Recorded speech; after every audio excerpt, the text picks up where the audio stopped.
Bismillahirrahmanirrahim. Assalamualaikum warahmatullahi wabarakatuh. Waalaikumsalam warahmatullahi wabarakatuh. Innalhamdalillah nahmaduhu wa nasta'inuhu wa nastaghfiruh wa na'udzu billahi min syururi anfusina wa min sayyiati a'malina may yahdihillahu fala mudilla lahu wa may yudlilhu fala hadiyalah. Asyhadu an la ilaha illallah wahdahu la syarikalah wa asyhadu anna Muhammadan abduhu wa rasuluh la nabiyya wa la rasula ba'da amma ba'du. Ahlan sahlan bihudurikum, semoga kita semua senantiasa berada dalam limpahan rahmat dan juga berkahnya. Amin ya rabbal alamin. Allahumma shalli ala sayyidina Muhammad wa ala alihi washabbihi ajmain amma ba'du. Selamat datang kepada pembina UKM Rohis Al-Futuah, Bapak Satrio Yudo, dan juga selamat datang juga kepada Presiden Mahasiswa dari BEM KBM Institut Teknologi PLN, Bang Lutfi Frizal, dan juga kepada Ketua dari UKM Rohis Al-Futuah, Bang Ivan. Juga selamat datang juga kepada rekan-rekan panitia Al-Futuah yang sudah bersedia untuk menyelenggarakan acara ini, dan ahlan wa sahlan bihudurikum. Selamat datang kepada para hadirin dan hadirat yang telah bergabung pada kajian Ramadan ini. Ya, insya Allah sebentar lagi akan kita mulai. Nah, alangkah baiknya para hadirin dapat mengikuti kajian Ramadan ini sampai selesai. Sebelum kajian Ramadan ini kita mulai, izinkan saya selaku MC pada kajian ini membacakan tata tertib kajian Ramadan ini. Bismillahirrahmanirrahim. Adab dan tata tertib kajian. Yang pertama, niatkan dalam hati ikhlas dalam belajar. Yang kedua, simak dan catat materi yang disampaikan. 3, peserta diharapkan memperhatikan adab kepada guru dan adab dalam menuntut ilmu, serta berpakaian yang rapi, duduk atau tidak berbaring, agar ilmu yang didapatkan menjadi berkah. 4, peserta diharapkan mengganti nama dengan format I_nama bagi partisipan ikhwan dan A_nama bagi partisipan akhwat. 5, diharapkan semua partisipan untuk close kamera dan mute mic selama kajian berlangsung. 6, khusus untuk akhwat, kamera tidak boleh diaktifkan. Dan 7, jika pengguna HP merasa suaranya terlalu kecil, klik menu on speaker di pojok kiri atas. 8, sesi pertanyaan selama 10 menit setelah kajian berakhir. Pertanyaan bisa disampaikan secara langsung. Penanya secara langsung bisa open mic setelah diizinkan oleh MC dan juga dapat melalui chat Zoom. Dan 9, mohon diperhatikan setiap informasi yang akan diberikan oleh kami. Semoga tata tertib yang sudah saya bacakan dapat dilaksanakan sebagaimana mestinya. Amin ya rabbal alamin. Oke, baik, izinkan juga saya selaku MC membacakan rangkaian acara pada hari ini. Yang pertama ada pembukaan, yang kedua ada sambutan-sambutan, yang ketiga acara inti, dan yang terakhir adalah penutup. Oke. Baiklah para hadirin yang insya Allah dirahmati Allah, langsung saja kita masuki acara yang pertama, yaitu pembukaan. Marilah kita buka acara kajian Ramadan 1443 Hijriah ini dan mengucapkan basmalah secara bersama-sama. Bismillahirrahmanirrahim. Acara yang kedua yaitu sambutan-sambutan. Sambutan yang pertama akan disampaikan oleh Ketua UKM Rohis Al-Futuah kepada Akhina Evan. Kepada Akhina Evan, waktu dan tempat kami persilahkan. Syukran jazakallahu khair dan atas waktunya. Bismillahirrahmanirrahim. Assalamualaikum warahmatullahi wabarakatuh. Waalaikumsalam warahmatullahi wabarakatuh. Alhamdulillahirrahmanirrahim. Wassalatu wassalamu ala asyrafil anbiya'i wal mursalin wa ala alihi washabbihi ajmain amma ba'd. Rabbi israh li sadri wa yassir li amri wahlul 'uqdatam min lisani yafqahu qawli. Pertama-tama marilah kita ucapkan puji syukur kehadirat Allah Subhanahu wa taala yang telah memberikan nikmat iman dan Islam sehingga kita dapat hadir pada kajian hari ini. Salawat serta salam selalu dicurahkan kepada junjungan kita Nabi Agung panutan umat dan yang kita harapkan syafaatnya yaitu Nabi Muhammad SAW. Yang saya hormati pembina Rohis Al-Futuah Bapak Satrio Yudo Eskom MTI, hafizahullah. Yang saya hormati Presiden Mahasiswa BEM ITPLN Bang Lutfi Frizal. Yang saya hormati Ketua Pelaksana Kegiatan Ramadan 1443 Hijriah Saudara Muhammad Revin. Kemudian yang saya hormati para teman-teman LDK Al-Futuah, panitia, dan semua para partisipan Zoom kajian Ramadan Al-Futuah 1443 Hijriah yang semoga kita semua dirahmati Allah Subhanahu wa taala. Pertama-tama saya mengucapkan terima kasih jazakumullahu khairan kepada seluruh teman-teman panitia dan teman-teman Al-Futuah yang telah membantu agenda kita pada hari ini. Jazakumullahu khairan. Alhamdulillah pada kesempatan kali ini kita dapat menyelenggarakan kembali kajian Ramadan 1443 Hijriah yang berjudul Agar Kamu Bertakwa. Insya Allah nanti akan disampaikan oleh Ustadz Fahrul Rozi Ibnu Mualim. Semoga sedikit atau banyak ilmu yang diberikan atau yang disampaikan oleh Ustadz kepada kita semua dapat diterapkan dan diamalkan oleh kita semua sehingga kita termasuk orang-orang yang bertakwa. Mungkin sekian sambutan dari saya, kurang lebihnya mohon dimaafkan. Akhirul kalam, billahi taufiq wal hidayah. Wassalamualaikum warahmatullahi wabarakatuh. Anda kembalikan ke Akhina Akhdan. Waalaikumsalam warahmatullahi wabarakatuh. Terima kasih kepada Akhina Ikhwan atas sambutannya. Sambutan selanjutnya akan dibawakan oleh Presiden Mahasiswa BMKBM Institut Teknologi PLN kepada Akhina Lutfi Frizal. Waktu dan tempat kami persilahkan. Baik. Bismillahirrahmanirrahim. Assalamualaikum warahmatullahi wabarakatuh. Waalaikumsalam. Alhamdulillahirabbil alamin. Wassalatu wassalamu ala asrofil anbiya'i wa ala alihi washabihi ajmain. Amma ba'du. Puji syukur kita panjatkan kepada Allah Subhanahu wa taala yang telah memberikan rahmat dan hidayahnya sehingga kita masih mempunyai rasa nikmat yang paling kita senangi, nikmat yang paling sempurna di dunia ini, yaitu nikmat keimanan dan ketakwaan yang kita miliki.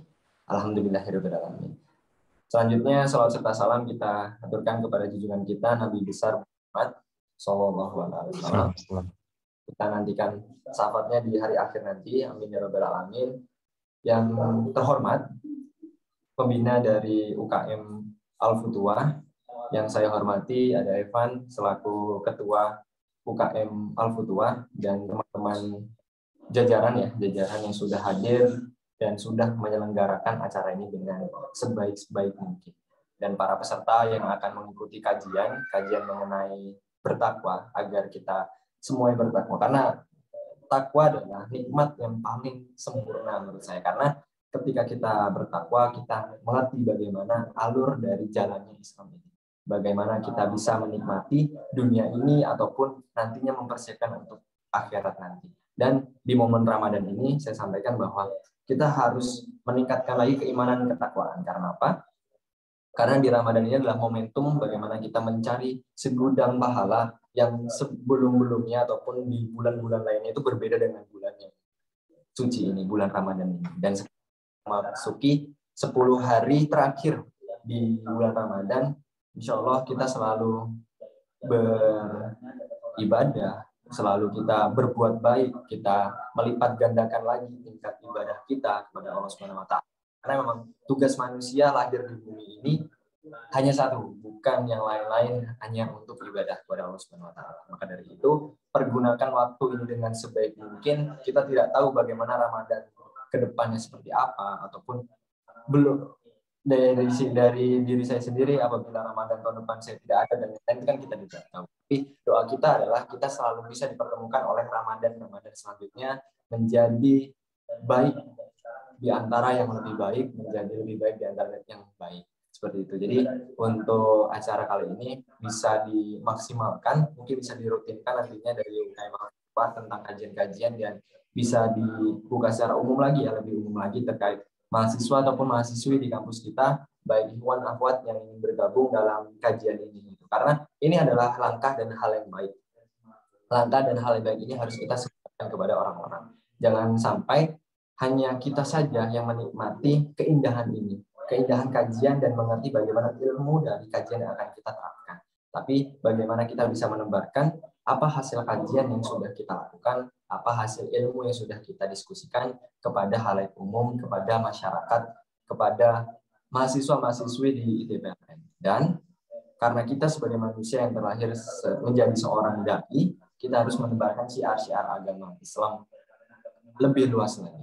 Bukan lagi orang yang sudah bisa untuk kita bisahkan, tapi orang yang belum paham kita ajarkan. Kita bimbing, kita tuntut, kita temani.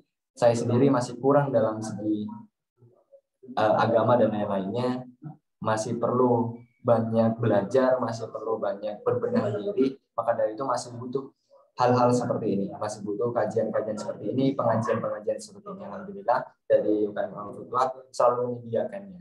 Dan untuk acara kali ini saya doakan untuk selalu ada dan lancar sampai akhir nanti. Mungkin dari saya cukup sekian, lebih dan kurang mohon maaf. Saya kiri, billahi taufiq wal hidayah. Wassalamualaikum warahmatullahi wabarakatuh. Waalaikumsalam. Waalaikumsalam warahmatullahi wabarakatuh.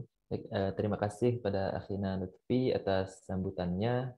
Dan yang terakhir, sambutan dari pembina UKM Rohis Al-Futuah, Pak Satrio Yudo, Eskom MTI. Pada Bapak Yudo, waktu dan tempat kami persilakan. Baik, terima kasih. Apakah bisa terdengar suara saya? Akhdan? Terdengar, Pak. Baik, terima kasih. Bismillahirrahmanirrahim. Assalamualaikum warahmatullahi wabarakatuh.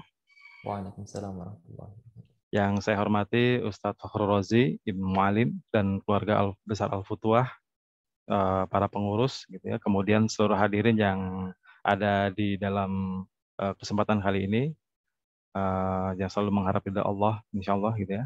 Alhamdulillahirrabbilalamin, puji syukur kita panjatkan kepada Allah Subhanahu wa Ta'ala, karena dengan izinnya kita dapat berkumpul pada acara yang sangat berharga ini, yang sangat luar biasa, yang saya rasa tadi benar sudah disampaikan sebelumnya bahwasanya ini adalah sebuah nikmat yang nikmat ini harusnya juga nanti bisa dirasakan oleh segenap kaum muslimin yang ada di ITPLN khususan dan ya, secara umum ya, secara luas ya untuk semua.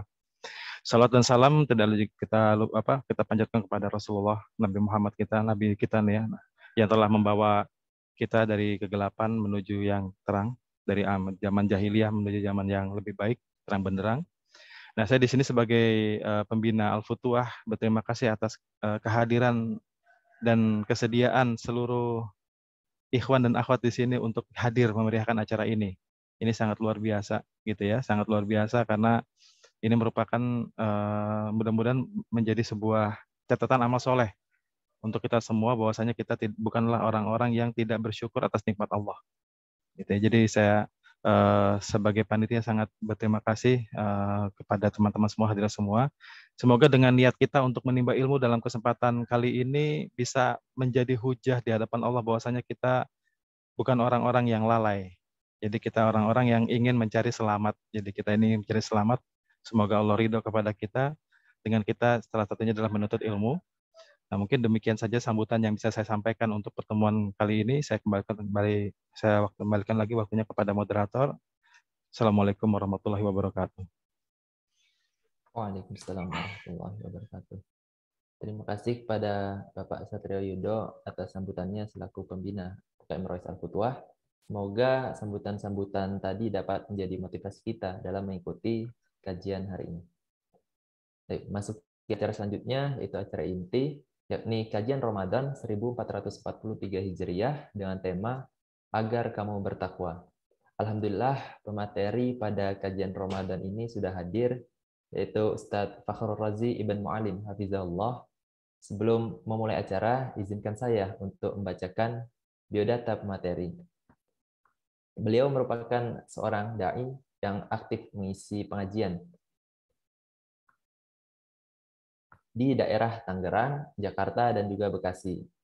Mungkin jika para teman-teman atau peserta sekalian pernah ke Masjid Al-Ikhlas Cengkareng atau Masjid An-Nur di Kebonjeruk, dan Masjid Jami Fatailah Tanah Abang, Masjid Al-Ihsan Cipinang Muara, dan beberapa tempat lainnya, beliau juga merupakan kontributor di Amar Tour dan Travel, dan Faslih, dan juga Ghazwah TV yang biasa teman-teman kenal, itu siaran milik Ustadz Khalid Basalamah. Oke, baik, langsung saja agar tidak terlalu panjang lebar. Mungkin kepada Ustadz Fakhrul Razi Ibn Mu'alim, waktu dan tempat kami persilahkan, Ustadz. Tafadhal, Ustadz. Baik, jazakallah khairan, Mas Akhdan ya. Baik, mohon maaf nih, Ana masih di perjalanan ya. Jadi Ana Zoom di mobil ya. Baik, bismillah. Assalamualaikum warahmatullahi wabarakatuh. Waalaikumsalam warahmatullahi wabarakatuh. Innal hamdalillah nahmaduhu wa nasta'inuhu wa nastaghfiruh wa na'udzu billahi min shururi anfusina wa min sayyiati a'malina. May yahdihillahu fala mudilla lahu wa may yudlil fala hadiya lahu. Asyhadu an la ilaha illallah wahdahu la syarika lahu wa asyhadu anna Muhammadan 'abduhu wa rasuluh. لا نبي ولا رسول بعده اللهم صل وسلم على هذا النبي الكريم وعلى آله وأصحابه أجمعين أما بعد معاشر الحاضرين أعزني الله وإياكم. Rekan-rekan semua yang mudah-mudahan dimuliakan oleh Allah Subhanahu wa taala. Alhamdulillah kita bersyukur kepada Allah Subhanahu wa taala di sore hari ini, tepatnya di hari yang ke-21 di bulan suci Ramadan. Dengan izin Allah, kita dipertemukan dalam satu majlis atau satu perkumpulan yang penuh dengan kemuliaan, yaitu Majlis Ilmu Syar'i. Yang alhamdulillah di sore hari ini kita insya Allah akan membahas satu tema kajian yang sangat bagus ya.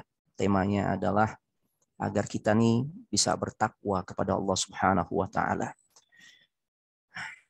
Kami tidak lupa juga mengucapkan terima kasih kepada rekan-rekan semua yang telah memberikan kesempatan kepada kami untuk berbagi ilmu, dan sekaligus juga kami mohon maaf karena settingan awal kajian ini akan dilaksanakan di hari Kamis, kalau nggak salah ya, Kamis yang lalu, tapi qadarullah ya ada urusan yang sangat penting tidak bisa diwakilkan, sehingga Ana minta agar diundur di hari ini, dan alhamdulillah dengan izin Allah dan juga tentunya ya sebabnya kerjasama dari teman-teman semua, sehingga kajian kita di sore hari ini bisa tetap terselenggara. Taib. Takwa itu adalah modal terbaik yang memang seharusnya kita siapkan. Allah Subhanahu wa taala berfirman dalam Al-Qur'an, "Watazawwadu fa inna khairaz zadit taqwa." Dan persiapkanlah bekal untuk menghadap Allah nanti, dan bekal terbaik itu tidak lain adalah takwa kita. Masya Allah. Taib. Dari ayat tersebut kita menjadi faham bahwasanya takwa ini adalah satu hal yang memang mesti kita tunjukkan. Karena ternyata takwa itu menjadi modal yang terbaik di samping modal-modal lainnya yang bisa kita persiapkan dari sekarang, saat nanti pada akhirnya pastinya kita akan menghadap Allah Subhanahu wa taala. Pertanyaan pertama adalah, apa sih yang dimaksud dengan takwa? Ya, karena kata ini nih udah akrab di telinga kita, namun seringkali banyak yang di antara kita nih belum paham atau belum terlalu paham ya dengan istilah yang sudah sangat familiar ini. Apalagi kalau di sholat Jumat ya, di khutbah Jumat, kita yang laki-laki itu sering banget tuh di hari Jumat ya mendengar istilah takwa. Ya, sang khatib ya mengingatkan agar semua jamaah untuk senantiasa menjaga dan meningkatkan ketakwaan. At-taqwa yang para ulama jelaskan ya makna secara umum adalah fi'lu ma amarallahu bihi wa tarku ma naha anhu. Definisi takwa itu adalah melaksanakan segala perintah Allah Subhanahu wa taala dan meninggalkan segala yang dilarang juga olehnya. Nah, jadi ini makna yang sangat global, makna yang mewakili semua definisi takwa yang memang sangat beragam. Ya, kita semua paham bahwa perintah Allah itu sangat banyak. Ya, di antaranya adalah di Ramadan ini kita diperintahkan untuk menjalankan ibadah puasa. Nah, saat kita melaksanakan perintah tersebut, artinya kita sedang menunjukkan ketakwaan kita kepada Allah. Justru sebaliknya, males Ustadz, ngapain juga puasa capek-capek ya, tidak melakukan sesuatu yang sebenarnya hak saya Ustadz. Oh Masya Allah, ini menunjukkan orang ini tidak takwa. Kenapa? Dia lebih memperturutkan egonya dibandingkan perintah yang Allah sampaikan kepada dirinya. Padahal jika dia mencoba untuk menyadari ya dari mana dia berasal, tentunya dia akan benar-benar tunduk patuh terhadap perintah Allah.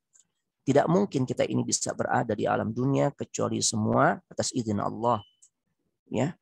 Nah, karena Allah lah yang menciptakan diri kita. Allah yang menjamin rizki kita.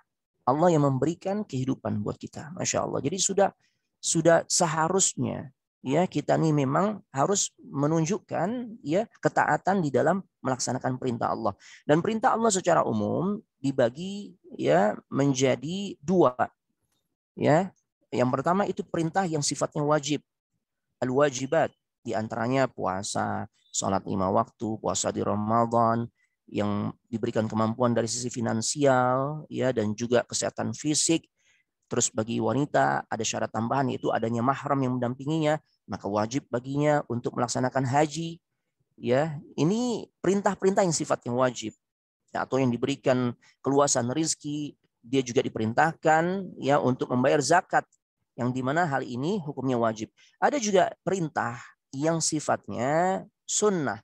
Sunnah itu adalah satu hukum syariat ya, yang dimana kalau kita kerjakan amalan tersebut kita akan dapat pahala. Kalau kita tidak laksanakan, kita tidak mendapatkan dosa. Tapi jangan fahami ya pengertian sunnah berhenti sampai pada titik ini. Karena kalau kita berhenti sampai pada titik ini, ya kita akan meremehkan amalan-amalan sunnah. Karena pengertian yang lebih tepat adalah tentang amalan sunnah, ya, yaitu amalan yang kalau kita kerjakan berpahala, kita tinggalkan tidak berdosa, akan tetapi kita masuk kategori orang yang merugi. Ya, tentunya kita nggak ada yang ingin menjadi orang yang merugi. Kalau dihadapkan pada kita nih, ya, pilihan mendapatkan uang 27 juta. Di sisi lain ada 1 juta. Mana yang kita pilih? Tentu kita pilih yang 27 juta. Ya, kalau orang yang akalnya sehat pasti dia ambil yang 27 juta. Ya, Masya Allah. Walaupun ini pilihan, mau ambil silakan, nggak diambil nggak apa-apa. Ini gambaran amalan sunnah tuh. Ini gambaran amalan sunnah. Masya Allah. Ya, taib. Kemudian larangan, sama nih, larangan juga termasuk bagian dari syariatnya Allah. Ya, jadi ada yang berupa al-awamir, perintah-perintah, ada yang berupa al-manhiyat atau an-nawahi, larangan-larangan. Yang larangan ini pun dibagi menjadi dua, ada yang sifatnya haram, ada yang sifatnya wajib. Ada yang hukumnya haram, ada yang wajib. Yang haram maka kita harus tinggalkan. Ya, nggak boleh nego tuh, tidak boleh kita nego. Nanti aja lah Ustadz nih, nanti kalau anak sudah mapan deh, ya maka anak tinggalkan. Misalnya apa ya, praktek riba gitu ya, nggak bisa begitu. Ya, taib. Misalnya khamr, sesuatu yang memabukkan, itu diharamkan oleh Allah. Siapa yang menerobosnya, dia berkonsekuensi mendapatkan dosa. Dan tidak hanya itu, pasti akan timbul madarat. Hatnya hilang, kewibawaannya pun runtuh, dan keburukan-keburukan lainnya. Ya, nah itu berkaitan dengan masalah keharaman. Dia tidak bisa berubah statusnya hanya dengan ya di saat kita tuh punya niat baik. Nggak bisa. Keharaman bisa berubah statusnya menjadi boleh dengan kadar yang ya secukupnya, itu jika dalam kondisi darurat.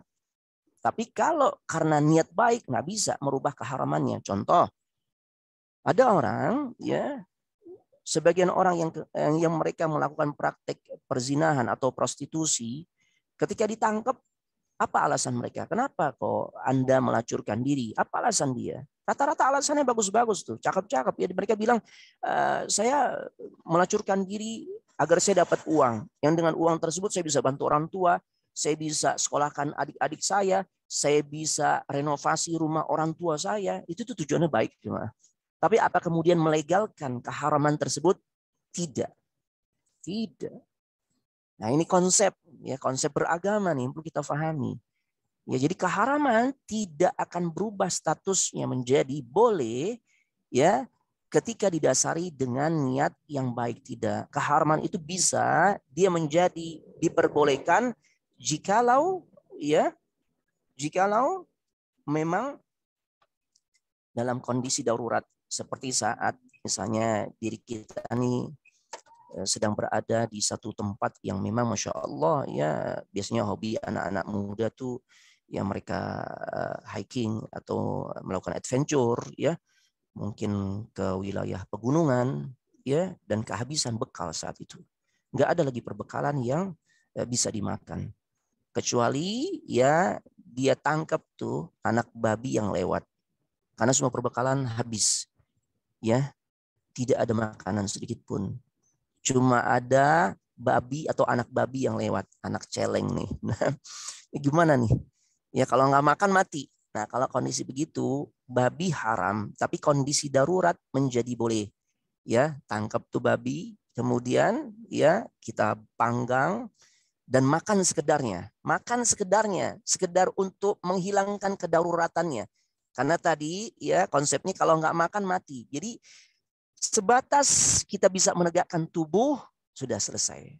Ya, jangan kemudian ternyata daging babi enaknya. Kalau gitu kita bungkus deh, nggak boleh ya. Hanya sebatas untuk menghilangkan kedaruratannya. Ya, jadi bahkan nggak boleh tuh sampai ya terkesan begitu menikmati. Ya kalau gambarannya orang menikmati makanan kan sampai dia sendawa gitu ya.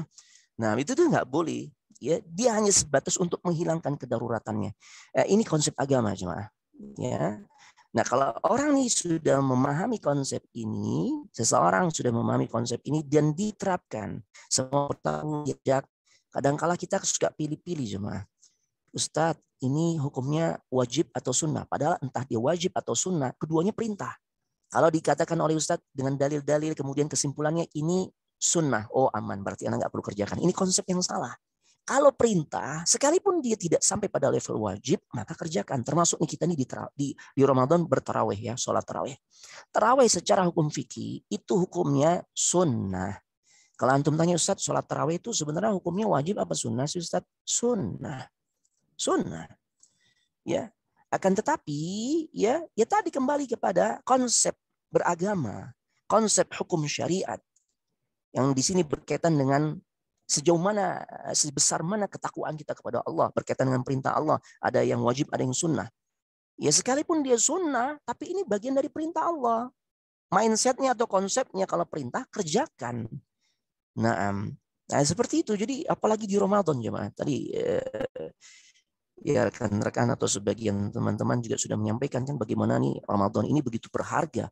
Ramadan itu ya kan ya seperti batu permata ya mah. Bagi orang-orang yang menyadari tentang betapa berharganya batu permata, maka apapun akan dia lakukan. Sekalipun dia harus menyelam ya ke dasar lautan atau dia harus menggali perut bumi, maka dia lakukan jemaah. Maka dilakukan. Itulah gambaran Ramadan yang jangan sampai kita sia-siakan. Apalagi sekarang ini kita masuk babak puncak Ramadan yang start awalnya semalam tuh, malam ke-21. Ini masuk fase babak final, puncak Ramadan. Fase ya puncaknya Ramadan fil ashril awakhir min Ramadan. Kenapa dikatakan puncak? Karena di situ ada Lailatul Qadar. Cobalah kalau kita ingin menunjukkan ketakwaan kita, jangan pilih-pilih atau pilih-pilah gitu ya. Mana amalan yang wajib? Wah itu deh yang saya jaga deh. Ya karena wajib sih. Kalau wajib kan ya nggak ada tawar-menawar, nggak ada negosiasi. Ya. Kalau sunnah, sunnah sih nanti aja deh. Kalau pengen kerjakan, kalau enggak, ya saya nggak kerjakan. Jangan jemaah. Takwa itu selama itu perintah, ya dia nggak melihat secara hukum fikih ini wajib apa sunnah. Selama itu bagian dari perintah, dia kerjakan. Adapun kalau kita jadi tahu, oh ini hukumnya sunnah. Jadi suatu waktu keadaan kita ini memang nggak memungkinkan kita melaksanakannya. Maka dengan kita faham, ternyata ini hukumnya sunnah, kita akan mengambil keringanan tersebut gitu. Tapi kalau dalam situasi yang kondisi yang begitu luang, lapang kita melakukannya, jangan sia-siakan. Ya. Bagaimana kita bisa menunjukkan ketakwaan kita di momen 10 hari terakhir? Di antaranya apa sih? Baca Al-Quran. Ini baca Al-Quran, rekan-rekan sekalian. Ini memang kalau antum tanya, Ustadz, hukum baca Al-Quran itu wajib apa sunnah, Ustadz? Ya, sunnah jemaah. Sunnah. Ya akan tetapi merugi. Kenapa? Kita kalau ingin merasakan sensasi kelezatan, ya iman, ya kelezatan mendekatkan diri kepada Allah, itu ada 3 pintunya. Sebagaimana dikatakan oleh salah seorang tabi'in yang bernama Imam Hasan Al-Basri. Beliau pernah mengatakan bahwasanya tafaqqadu al-halawah fi 3. Carilah manisnya berdekatan kepada Allah, menjalin hubungan dengan Allah sedekat-dekatnya itu pada 3 perkara. Dan ini semua ternyata amalan yang memang seharusnya kita lakukan di momen 10 hari terakhir Ramadan, puncaknya Ramadan. Sekaligus juga dalam rangka untuk menunjukkan ketaatan atau ketakwaan kita. Masya Allah. Karena pembuktian takwa kita atau tidak ini juga ditunjukkan ya dengan sejauh mana kesungguhan kita di dalam beribadah. 3 perkara itu adalah as-salah, salat, ya. Kita kaitkan dengan Ramadan deh, karena kita ini di momen Ramadan ya. Sholat yang begitu khusus di Ramadan, yang begitu syiar. Tidak lain sholat tarawih. Jangan disia-siakan. Satu sisi sebagai bentuk ya perwujudan takwa kita kepada Allah. Di sisi lain, karena amalan inilah yang seharusnya menghiasi momen-momen terbaik di 10 hari terakhir yang insya Allah dengan izin Allah kita bisa lewati. Ya. Yang kedua, qiraatul Quran, baca Al-Quran.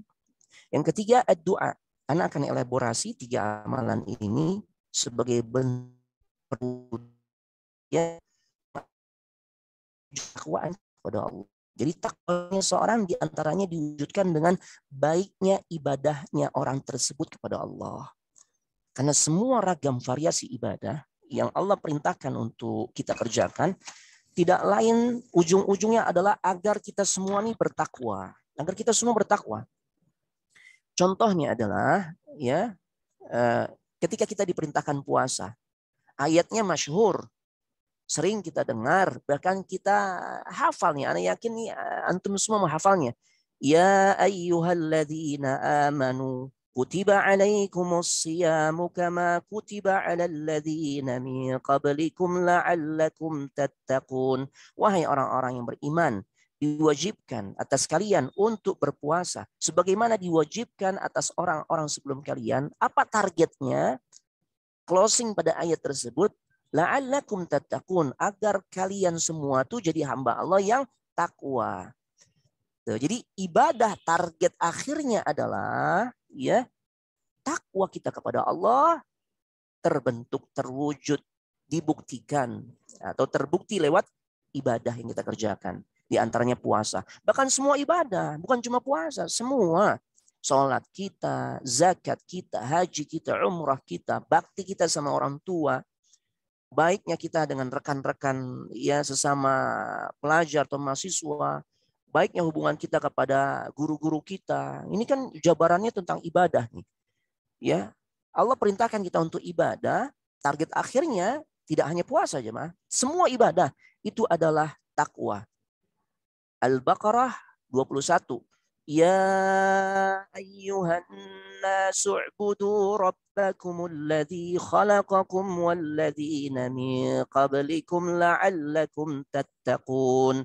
Wahai sekalian manusia, kata Allah, beribadahlah kalian kepada Rabb kalian. Tuh kita diperintahkan untuk ibadah, berarti semua ragam variasi ibadah.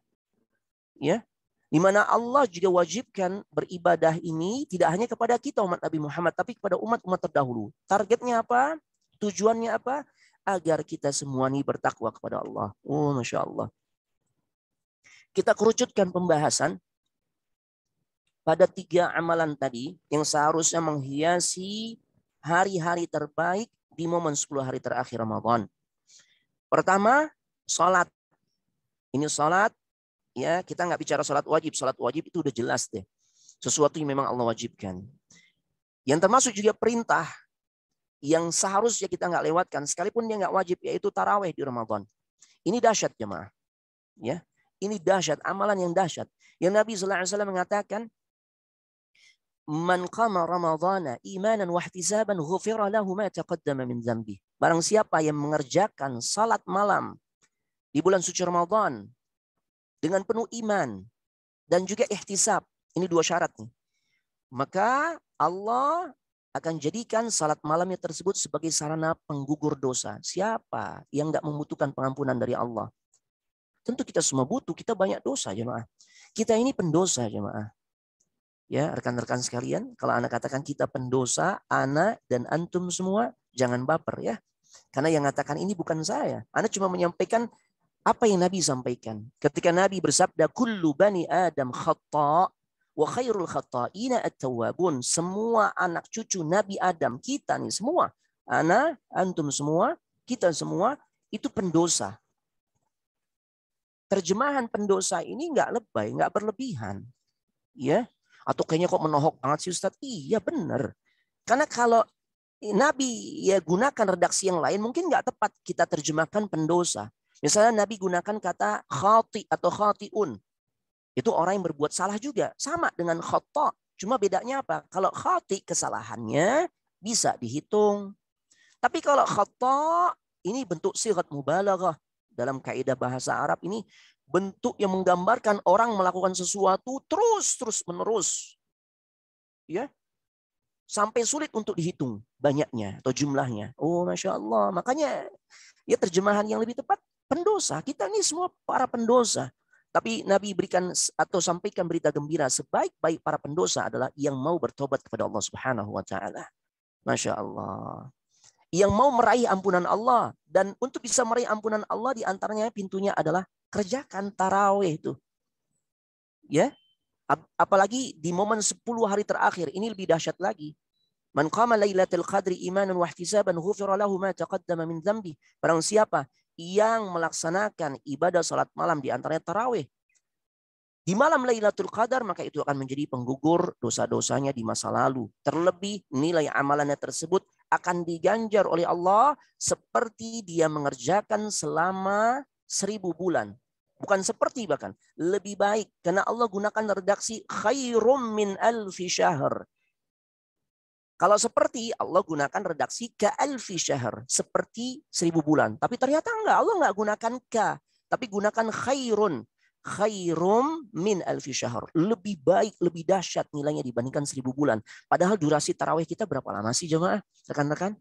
Paling di Indonesia rata-rata ya kalau mengimami di beberapa masjid itu hampir bisa dipastikan rata-rata itu konsepnya 35 menit, 45 menit, 45 maksimal tuh. 45 maksimal. Andai pun ada yang 1 jam tuh biasanya karena ada kultumnya, ada ceramahnya juga. Gitu ya. Tapi rata-rata 45 menit. Ya, dan ini realistis lah karena ya 45 menit ini sesuai dengan kondisi jamaah di Indonesia. Karena kalau udah lebih dari itu biasanya jamaahnya udah mulai kreatif, mulai resah, muncul ide kreatif yang tidak pada tempatnya. Ya, mereka bikin batuk-batuk buatan atau dehem-dehem buatan gitu ya, seakan-akan ngasih kode ke imam, jangan lama-lama imam gitu ya. Nah, padahal ini amalan yang luar biasa, amalan yang menunjukkan ketakwaan kita kepada Allah. Karena ini perintah. Dan sebenarnya bukan Allah yang butuh sholat tarawih kita yang 11 atau 23 atau yang berapapun. Ya. Bukan Allah yang butuh, kita yang butuh jemaah, kita yang butuh. Ya, ini kadang-kala kita kayaknya ngancam-ngancam Allah. Allah tuh yang butuh kita. Ya Allah, saya mau sholat, saya mau rajin ibadah, saya mau rajin sholat, saya nggak tinggalkan lagi sholat. Ya Allah, kalau Engkau kabulkan permohonan saya, cita-cita saya. Loh, Allah kok diancam-ancam? Piye iki? Ya, ada orang yang sampai melampaui batas kayak begini. Karena dia nggak paham betapa agungnya Allah dan betapa hinanya diri kita. Kok sampai-sampai kita berani mengancam-ancam Allah? Padahal ibadah yang kita kerjakan tidak sama sekali untuk Allah. Tapi untuk diri kita jemaah. Masya Allah. Ya. Nah, jadi ikuti jemaah. Berapapun konsep yang imam lakukan ketika memimpin tarawih kita ini, ikuti. Karena dia akan menjadi penggugur dosa kita. Dan sekaligus juga dia menjadi pembuktian ketakwaan kita sama Allah atau kepada Allah. Ya. Cuma 45 menit. Bahkan dalam hadis yang lain Nabi katakan, man sallama ali imam kutiba lahu salatu laila aqyamu laila. Barang siapa yang salat bersama imam sampai selesai salat tarawih di Ramadan, imam 11 kita ikuti 11, imam 23 kita ikuti 23, maka salat ya tarawihnya bersama imam yang sempurna tersebut ya yang cuma 11 atau 23 rakaat yang durasinya enggak lebih dari 45 menit akan dicatat oleh Allah seperti kita mengerjakan salat semalam suntuk. Wih, dahsyat. Masya Allah, kalau bahasa anak-anak muda ini daging nih. Ya, ini daging mulu nih. Masya Allah, bayangin jemaah 45 menit, tapi Nabi sabdakan, ya Nabi sampaikan ya pesan Allah tentunya lewat lisan Nabi SAW. Allah akan catat bagi orang tersebut ya nilai tarawihnya seperti sholat sepanjang malam. Wih, ini luar biasa jemaah. Ya makanya jangan nanti konsep tarawih itu 8 rakaat cabut. Kan kita dapati fenomena kayak begitu tuh. Ya, 8 rakaat cabut. Antum kenapa? Kok pulang duluan? Imam belum selesai. 3 rakaat lagi. Panjang Ustadz. Belum lagi nanti ada kunutnya. Ini kan udah pertengahan, udah lebih dari pertengahan Ramadan ada kunutnya. Lama Ustadz, saya mau nanti 3 rakaat di rumah aja. Kalau antum tanya Ustadz, emang nggak boleh kayak begitu Ustadz? Jawabnya boleh. Cuma antum jangan berhenti sampai pada tahapan boleh atau tidak, atau sampai berhenti sampai pada hukum boleh atau tidak. Ya, kalau dikatakan boleh atau tidak memang boleh, tapi kita rugi jemaah. Kenapa rugi? Kita kehilangan kesempatan, dinilai tarawih kita yang cuma 45 menit atau lebih sedikit itu dinilai oleh Allah seperti sholat sepanjang malam. Kalau sepanjang malam tuh perhitungannya dari mulai ba'dal maghrib atau ba'dal isya sampai subuh. Siapa yang sanggup beribadah salat selama itu? Ada yang sanggup jemaah. Kita nih kayaknya berat untuk kita sih. Ya. Makanya lihat prestasi ibadah sholat tarawihnya sebagai wujud ketakwaan seseorang kepada Allah di masa pendahulu kita, ya, generasi-generasi terbaik ya, umat Islam yang sangat dibanggakan dan penuh keteladanan. Siapa mereka? Sahabat Nabi. Ini jemaah. Ini konsep beragama juga jemaah. Kalau kita ingin benar cara beragamanya, ikuti cara beragamanya para sahabat. Emang gimana Ustaz kalau sahabat cara beragamanya? Mereka tuh kalau datang, ya perintah Allah, larangan Allah, ya sampai kepada mereka lewat ayat Al-Quran, lewat hadis Nabi Sallallahu Alaihi Wasallam. Apa respon mereka? Wa qalu sami'na wa ata'na. Kami dengar, kami taat ya Allah. Kalau itu perintah, aku akan laksanakan ya Allah. Jika itu larangan, aku akan jauhi ya Allah. Itu jemaah. Bukan kami dengar tapi tak pikir-pikir dulu ya. Gitu. Kadang kita kan begitu, pikir-pikir dulu deh. Kayaknya ini sesuai gak dengan kondisi gue nih yang masih mahasiswa gitu, yang masih ya muda lah, dunia bebas lah gitu ya. Nggak gitu jemaah. Kalau kita ingin menunjukkan ketakwaan itu ditunjukkan tidak kenal tua atau muda. Selama kita masih diberikan kesempatan hidup di alam dunia, tunjukkan ketakwaan. Karena kematian tuh nggak kenal tua muda jemaah. Kalau memang kematian itu selalu menghampiri ya orang yang udah tua, yang muda ntar nanti. Kalau belum tua nggak akan pernah dia dihampiri oleh kematian. Boleh tuh punya konsep hidup kayak begitu. Kita puas-puasin deh, ya melakukan apa yang menjadi keinginan hawa nafsu kita. Yang seringkali hawa nafsu itu kecondongannya kepada hal yang buruk. Allah katakan innan nafsa la ammaratum bisu. Sesungguhnya hawa nafsu manusia itu kecondongannya mengarahkan kepada hal-hal yang buruk. Makanya kenapa nih Allah latih kita puasa? Biar kita takwa. Di antara unsur ketakwaan adalah bisa mengendalikan hawa nafsu. Itu jemaah. Ya. Bayangin aja gimana kita nggak dilatih untuk mengendalikan hawa nafsu nih. Sesuatu yang di luar Ramadan bebas kita kerjakan. Bahkan termasuk kelezatan, kenikmatan yang Allah berikan. Makan, minum, yang udah nikah, berhubungan suami istri. Tuh. Itu kan hak kita. Tapi di Ramadan semua menjadi terlarang. Dan durasinya pun lama nih durasi larangannya. Setengah hari. Tuh Masya Allah. Dalam rangka apa sih kok Allah bikin nih konsep ibadah, konsep syariat kayak begini? Allah ingin melatih kita nih bisa mengendalikan hawa nafsu. Di sisi lain sebagai bentuk perwujudan takwa atau enggak nih. Hamba ini nih. Tuh. Itu jemaah. Ini penting. Jadi kalau tarawih nikmati. Ya, nikmati. Jangan 8 rakaat cabut. Jangan. Ikuti sampai selesai. Kita mau nambah lagi nanti di tengah malam boleh. Tapi konsepnya la witrani fil lail. Jangan tutup lagi dengan witir. Kalau mau nambah lagi, berapa rakaat Ustaz nambahnya? Ala qadri mastata'tum. Sesuai dengan kadar kemampuan antum. Ya. Antum mampu berapa? Mampu tambah 10 rakaat lagi. Tapi yang genap ya. Yang genap. Silakan kerjakan tuh. Ya. Antum mampunya cuma hanya beberapa rakaat. Cuma 4 rakaat. Nggak apa-apa. Yang jelas yang genap. Karena tidak boleh ditutup lagi dengan witir. Karena tidak ada konsep 2 witir dalam satu malam. Ini dahsyat jemaah. Ya, kita tengok yuk bagaimana sih tarawihnya orang-orang yang begitu bertakwa kepada Allah nih. Dahsyat ketakwaannya di masa sahabat. Generasi terbaik. Di masa Umar ibn Al-Khattab. Ini sahabat yang luar biasa jemaah. Umar ibn Al-Khattab. Beliau saat memimpin. Beliau tuh memilih 2 orang. Karena Umar ibn Al-Khattab adalah Umar ibn Al-Khattab. Riwayat ini dinukil juga oleh Al-Imam Ibn Rajab Al-Hambali di dalam karya tulis beliau yang berjudul Lataiful Ma'arif. Beliau katakan, ya, di masa beliau memimpin kaum muslimin, beliau menjadi khalifah, beliau kan termasuk al-khulafa ar-rasyidun. Memimpin kaum muslimin yang mendapatkan petunjuk dari Allah, ya. Beliau urutan kedua setelah Abu Bakar. Di masa beliau perintahkan 2 sahabat yang termasuk paling jago, paling the best tuh dalam urusan baca Al-Quran. Namanya Tamim Ad-Dari dan juga Ubay bin Ka'ab. An yaquma bin nasi fi Ramadan. Untuk mimpin manusia salat tarawih di Ramadan. Nah, kita lihat nih bagaimana sih ya konsep tarawihnya di masa ya para pendahulu kita nih, generasi terbaik umat ini. Kita lihat nih bagaimana takwanya mereka, jemaah. Dijelaskan dalam riwayat tersebut ya, wa kana al-qari yaqra'u bil mi'ataini fi raka'atin. Itu imam ya Tamim ataupun Ubay bin Ka'ab saat mimpin kaum muslimin salat tarawih, bacanya itu 200 ayat. Belum selesai jemaah. 200 ayat ini 1 rakaat. Masya Allah. 200 ayat 1 rakaat. Kita nih tarawih biasanya paling minim 11 rakaat ya.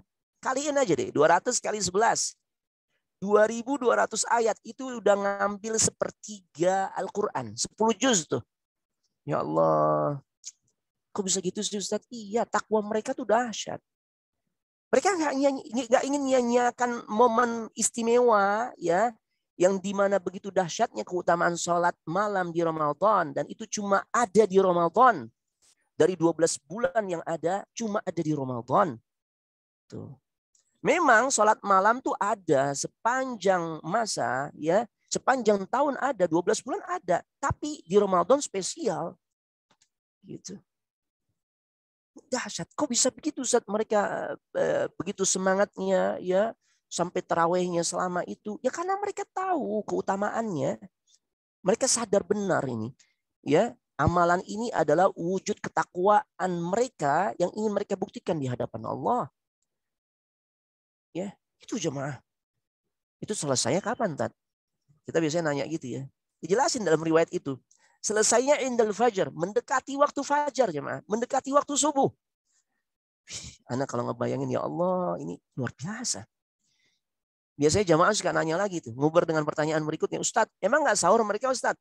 Kalau selesainya mendekati waktu subuh, sahur. Nggak mungkin lah sahabat generasi terbaik meninggalkan sunnah.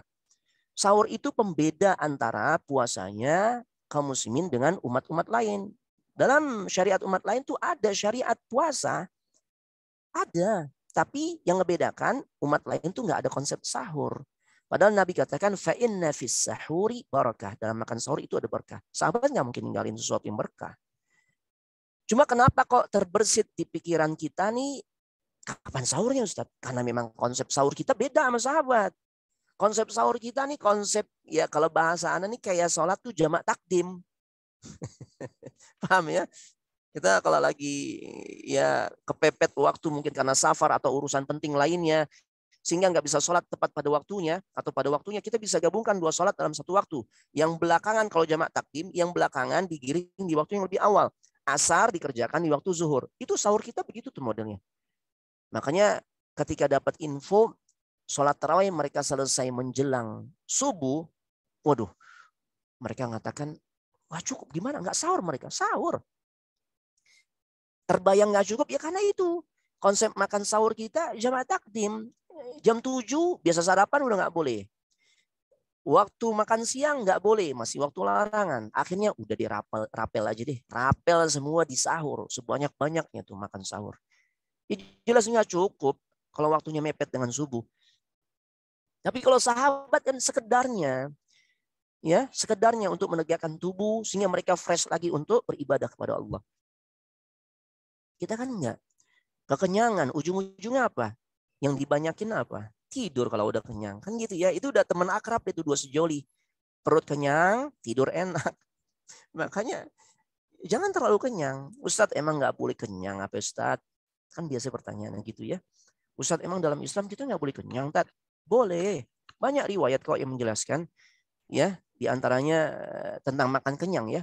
Ketika perang Khandaq, Jabir bin Abdullah undang makan Rasul dan sebagian kecil sahabatnya. Tapi ternyata Rasul umumkan ya, kepada khalayak ramai. Sehingga datanglah orang semua ke rumahnya Jabir. Dan tidaklah mereka berhenti makan kecuali sudah dalam keadaan kenyang.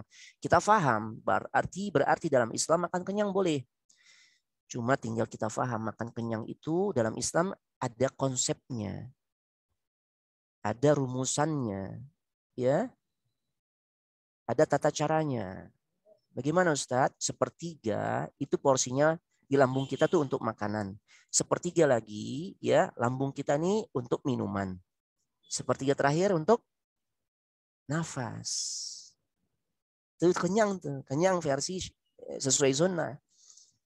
Jangan kemudian ada anak ngisi kajian tentang masalah Ramadan juga ya. Anak sampaikan sepertiga ya lambung kita untuk makanan, sepertiga berikutnya untuk minuman, sepertiga terakhir untuk apa? Ya jemaah, ada yang nyeletuk untuk makan berikutnya Ustaz. La ilaha illallah.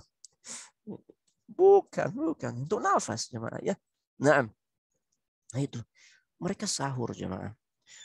Mereka begitu lama ya melaksanakan tarawih. Kenapa? Ingin menunjukkan ketakwaan mereka kepada Allah. Karena Allah sangat suka ketika ya Allah melihat apa yang mereka lakukan adalah dengan penuh semangat saat beribadah tarawih itu. Allah suka ketika melihat hambanya di Ramadan, di momen waktu-waktu terbaik ya, mereka beribadah kepada Allah dengan ibadah yang maksimal. Oh Masya Allah. Apalagi kita nggak akan, anak yakin di kita tuh nggak ada yang sepanjang malam tuh. Aneh pun ada ya hanya sedikit di beberapa tempat ya, biasanya di pondok-pondok pesantren, itu pun tertentu. Ya, ini jemaah. Nikmati ibadah kita sebagai bentuk ya kita menunjukkan, membuktikan kepada Allah ya tentang ketakwaan kita kepadanya. Lewat ibadah kita, ibadah tarawih. Itu saking luar biasanya mereka ingin tetap bertahan ya bersama imam yang gaya tarawihnya tuh lama kayak begitu. Mereka tuh cari cara untuk bisa tetap bertahan. Beda tipis kalau kita kebanyakan cari cara bagaimana agar bisa cepat berpisah dengan imam gitu ya. Nah, kalau zaman dulu enggak, biar bisa bertahan gimana? Mereka bawa tongkat. Buat ngapain tuh, Tat? Yang jelas bukan buat tawuran ya, Mas. Tongkat itu mereka gunakan saat badan mereka tuh udah mulai capek. Mereka udah mulai lelah, ya. Kakinya mungkin udah mulai goyang tuh gemeteran. Mereka jadikan tongkat itu untuk menopang tubuhnya. Masya Allah. Ya. Nah kalau di antara kita lagi tarawih nih, ya ada yang nggak kuat berdiri lama, boleh nyender, boleh. Mungkin ada tiang, ada tembok, boleh. Tapi syaratnya ya ini 60 tahun ke atas. Ya kan biasanya tuh nggak kuat berdiri. Ya, penyakit rematik atau saraf kejepit kronis gitu ya tuh boleh tuh nyender. Tapi kalau antum yang muda-muda nggak boleh cuman. Ya sebenarnya sih boleh. Sholat sunnah itu boleh ya. Kita dalam keadaan duduk boleh. Sekalipun kita nggak sakit boleh. Karena tarawih itu kan sunnah. Tapi Nabi katakan yang duduk pahalanya setengah dari yang berdiri. Itu cuma. Ya. Jadi tarawih nikmati cuma ya. Ini momen 10 hari terakhir cuma. Belum tentu tahun depan tuh kita ketemu Ramadan berikutnya. Jangankan Ramadan tahun depan. Ini Ramadan tahun ini nih. Yang nanti malam masuk malam ke-22. Ya kita berharap sampai selesai. Full sebulan penuh. Belum tentu. Kalau Allah nggak izinkan nih. Kita belum tentu bisa menyelesaikannya. Sebagai wujud ketakwaan kita kepada Allah. Yuk semangat ya di sisa Ramadan. Masya Allah. Kemudian baca Quran juga sama. Antum nih harus punya. Kita semua harus punya target pencapaian. Dalam urusan baca Al-Quran. Kenapa Ustadz? Ramadan bulannya Al-Quran. Kita ingin menunjukkan ketakwaan kita kepada Allah. Ya tunjukkan juga semangat kita dalam baca Al-Quran. Kan tadi itu Imam Hasan Al-Basri katakan kita ingin merasakan lezatnya, sensasi manisnya keimanan, merasa berdekatan dengan Allah itu pada 3 ibadah. Sholat tadi udah Anda bahas ya, khususnya tarawihnya. Yang kedua baca Quran. Baca Quran. Ya makanya perlombaannya luar biasa pendahulu kita nih jemaah. Ya, mereka ada yang khatam sampai 60 kali selama Ramadan. Ada yang 30 kali. Ada yang setiap 3 hari khatam. Masuk 10 hari terakhir setiap hari khatam. Masya Allah. Luar biasa. Kita emang nggak bisa mencapai level seperti mereka. Cuma maksudnya, substansinya ini, porsi kebersamaan kita dengan Al-Quran tuh harus jauh lebih lama, lebih banyak. Durasinya tuh harus lebih lama. Kita jalin kebersamaan, interaksi dengan Al-Quran di Ramadan, khususnya di momen 10 hari terakhir. Jangan kita samakan dengan bulan-bulan lainnya. Apalagi kita kan kadang euforianya cuma di awal. Ini hati-hati jemaah. Ini bisa dikatakan oleh para ulama ini musibah. Kalau orang cuma semangat ibadah di Ramadan di awal, coba aja lihat masjid-masjid di minggu awal tuh Masya Allah membludak semua. BKM kadang berpikir, oh kayaknya masjid kita nih harus digedein nih. Nggak usah bingung. Itu cuma seminggu awal doang. Masuk minggu kedua gimana? Mengalami kemajuan nggak? Mengalami kemajuan pesat kan? Tapi bukan semangatnya yang maju. Softnya yang maju karena ditinggalkan oleh jamaah tuh. Artinya merosot tuh. Drop kondisi ya semangat ibadahnya. Ini salah, ini musibah kalau terjadi di momen Ramadan. Karena puncaknya sekarang nih di 10 hari terakhir. Kita kalau tidak cermat, tidak memahami tentang keutamaan Ramadan, berharganya Ramadan, kan umumnya begitu orang ibadah di Ramadan. Yang sekarang tuh mereka begitu semangat adalah berburu baju baru, sesuatu apapun yang baru itu tuh. Ya, padahal kan bukan nggak boleh, tapi paling nggak carilah di siangnya. Di malamnya nih hidupkan dengan baca Al-Quran yang lebih banyak. Dan itu juga yang seharusnya menghiasi hari-hari kita saat kita beriktikaf di masjid. Andai pun durasi iktikaf kita nggak bisa 10 hari full, cuma sejam 2 jam. Ya, kita merasakan berduaan dengan Allah saja. Di antaranya lewat ibadah baca Al-Quran. Wih, dahsyat.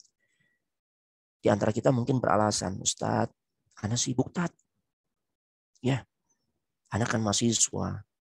Ini lagi masa-masa sibuknya nih Ustadz. Mungkin tugas akhir, mungkin ada ujian, mungkin ada apa. Biasanya alasan kita begitu ya. Atau yang mungkin juga ada di antara rekan-rekan mahasiswa nih yang sekaligus bisnis. Waduh, anak kebanjiran order nih Ustadz di Ramadan. Anak sibuk, anak nggak bisa lebih menjalin kebersamaan ya dengan Al-Quran. Porsinya anak nggak bisa lebihkan Ustadz. Nggak ada bedanya ternyata Ustadz dengan bulan-bulan lainnya karena sibuk Ustadz. Ya Allah.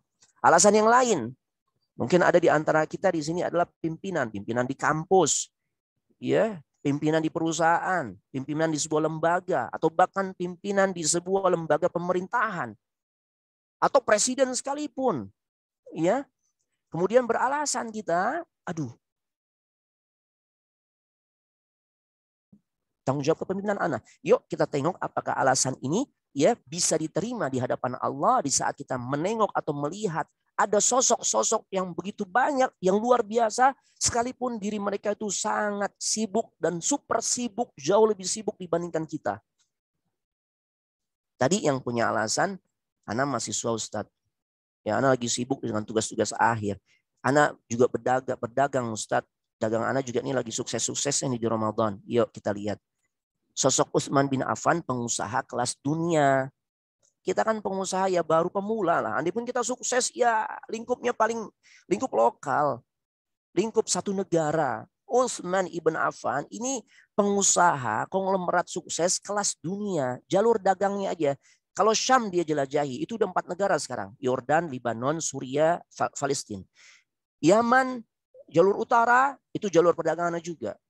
Kemudian Kufah, Basrah atau Irak, Afrika, Mesir, Habasyah dan sebagainya itu jalur perdagangannya. Kebayang kan kita kan tentu kalau kaum intelektual itu kan biasa menganalisanya cermat ya. Tentu dengan kondisi seperti itu sibuk banget. Di sisi lain yang tadi punya alasan anak pemimpin Ustadz, anak punya tanggung jawab. Ya. Anak pimpinan organisasi mahasiswa atau apapun, pimpinan dalam skop apapun. Coba kita lihat, Utsman ini juga pemimpin. Bahkan ya level kepemimpinannya jauh di atas kita. Beliau pemimpin dunia. Bukan hanya pemimpin satu negara atau presiden, bukan. Lebih dari itu. Kaum muslimin di seluruh dunia pemimpinnya saat itu adalah beliau, Utsman ibn Affan. Dahsyat ya. Tapi bagaimana jalinan kebersamaan beliau dengan Al-Quran sebagai bentuk perwujudan takwa beliau kepada Allah, khususnya di Ramadan. Beliau di Ramadan khatam 1 kali. Lah sama Ustadz sama Ana. Belum selesai jemaah. Belum selesai kan. Sekali per hari. Berarti kalau 30 hari Ramadan yang beliau jalani, 30 kali khatam jemaah. Ih dahsyat Masya Allah. Luar biasa. Pemimpin umat manusia. Ya, pemimpin kaum muslimin dunia saat itu. Beliau tuh, Masya Allah. Khatamnya per hari sekali jemaah. Pengusaha sukses kelas dunia, khatamnya 1 hari sekali. Masya Allah. Kita memang nggak ada tuntutan harus sama, enggak. Cuma tadi yang Anda sampaikan, esensinya, substansinya, yuk kita lebih betah dong menjalin hubungan dengan kitab suci kita nih. Bacaan yang nggak akan bisa ditandingi dengan bacaan-bacaan terbaik apapun yang antum sukai itu. Antum mungkin kutu buku gitu ya, suka baca. Ya, nggak ada yang mampu menandingi kemuliaan, keutamaan, kedahsyatan Al-Quran. Karena dia adalah bacaan yang ketika seseorang bacanya itu satu huruf bi'asyri amthaliha, Allah akan ganjar dengan 10 pahala kebaikan. Luar biasa jemaah. Ya, luar biasa. Apalagi di momen Ramadan dilipat gandakan pahala oleh Allah Subhanahu wa taala. Nah, ini penting jemaah. Ya, apa sih Ustadz kuncinya? Waktu Ana sudah agak mepet ya. Ana sampai jam 5.15. Taib. Lantas apa Ustadz kuncinya? Kenapa nih orang-orang seperti ini yang kesibukannya jauh melampaui kita, tapi kok bisa betapa luar biasanya mereka menjalin kebersamaan dengan Al-Quran? Ya, kuncinya sebagaimana perkataan sahabat Utsman juga. Kejujuran perkataan beliau Allah buktikan sampai wafatnya beliau saat dieksekusi oleh orang-orang Khawarij. Khawarij itu kelompok ya, sebagian kelompok ya yang mengaku bagian dari kelompok kaum muslimin, tapi cara beragama mereka sangat menyimpang. Mereka mudah sekali menumpahkan darah sesama kaum muslimin. Ini hati-hati nih kaum muda. Ya, Ana sekaligus pesan ya, karena ini forum rekan-rekan mahasiswa nih yang memang jadi target sasaran ya. Pemikiran-pemikiran atau akidah, keyakinan yang dimana mereka atas nama jihad, mereka tumpahkan darah sesama kaum muslimin, melakukan bom-bom aksi, bom-bom bunuh diri dan sebagainya. Na'udzubillah, demi Allah itu bukan dari Islam jemaah. Ana tegaskan ya di majelis yang mulia pada sore hari ini, itu bukan dari Islam. Gak ada konsep jihad seperti itu. Ya, taib. Hati-hati, makanya kalau kita belajar agama pun selektif. Pilih guru yang memang keilmuannya jelas, akhlaknya baik, akidahnya lurus, cara beragamanya benar. Nah, agar kita ini nanti nggak tersusupi, nggak terpapar, nih kan bahasa pandemi ya, nggak terpapar pemahaman-pemahaman radikal seperti itu, sehingga pada akhirnya orang tuh juga menjadi buruk cara pandangnya. Pukul rata kalau seorang pemuda mulai semangat belajar Islam, wah ini benih-benih teroris, ini juga keliru. Ini juga pandangan yang sangat picik. Tidak. Nggak bisa dipukul rata seperti itu. Ya, nah hati-hati jemaah. Nah, Utsman ibn Affan saat dieksekusi oleh orang-orang Khawarij, orang-orang yang punya gaya atau cara beragama begitu keras, ya. Beliau itu sedang dalam keadaan baca Al-Quran, dikepung oleh orang-orang Khawarij dan kemudian ya dieksekusi sampai kemudian beliau menemui kesyahidannya dalam keadaan baca Al-Quran tuh. Sampai Al-Quran yang beliau baca bersimbah darah. Allahu Akbar. Allah buktikan kejujuran perkataannya sampai akhir kehidupannya pun beliau tetap menjalin kebersamaan yang begitu mesra dengan Al-Quran. Apa kuncinya? Beliau mengatakan perkataan yang ditulis dengan tinta emas oleh para ulama. Lau tahurat qulubukum ma syabi'tum min kalami rabbikum. Sekiranya hati kalian bersih, maka kalian tuh nggak akan pernah merasa kenyang. Kalian tuh nggak akan pernah merasa bosan. Kalian tuh nggak akan pernah merasa bete ya. Berduaan atau berinteraksi dengan Al-Quran. Tidak akan pernah kita merasa puas. Syaratnya apa? Kalau hati kita bening, bersih. Terus gimana Ustadz biar bisa ngebeningkan atau membersihkan hati kita? Perbanyak istighfar. Makanya nih kaitannya juga dengan poin ketiga, doa. Yang seharusnya menghiasi hari-hari 10 hari terakhir sebagai wujud ketakwaan kita. Doa jemaah. Doa terbaiknya apa? Yang Rasul ajarkan kepada Ibunda Aisyah, Allahumma innaka afuun tuhibbul afwa fa'fu anni. Wahai Allah, Engkau maha pemaaf ya Allah, mencintai pemaafan. Maafkan aku ya Allah. Ini dahsyat ya ma. Keluar lewat lisan kita, ya. Kemudian juga keluar dari lubuk hati yang paling dalam. Disertai perasaan remuk redam karena kita ngakuin dosa-dosa kita tuh, kita nyesel, hancur, betapa hancurnya hati kita, nyesel dengan dosa-dosa kita tuh, ngakuin di hadapan Allah. Dahsyat ya ma. Itu yang akan membuat hati kita bening. Kalau hati kita udah bening, hati kita udah bersih, ya ibadah tuh jadi enteng. Baca Quran nikmat, enjoy, 1 juz merasa kurang, 2 juz merasa kurang tuh. Terawih, ternyata imam 1 jam kurang. Imam baca Al-Baqarah, ini surah favorit ana nih. Tuh responnya begitu. Jadi jangan begitu imam baca Al-Baqarah, waduh salah masjid ana. Ya Allah, kapok gue ke masjid ini. Jangan. Ini bukti kotornya hati kita. Sehingga kita nggak nyaman tuh saat ya melakukan pendekatan kepada Allah. Saat seharusnya orang tuh di dalam ibadah ya merasa semakin dekat sama Allah. Justru dia merasa nggak betah. Ini masalah. Kenapa bermasalah ya orang yang seperti ini? Karena hatinya kotor. Jadi banyakin istighfar ya.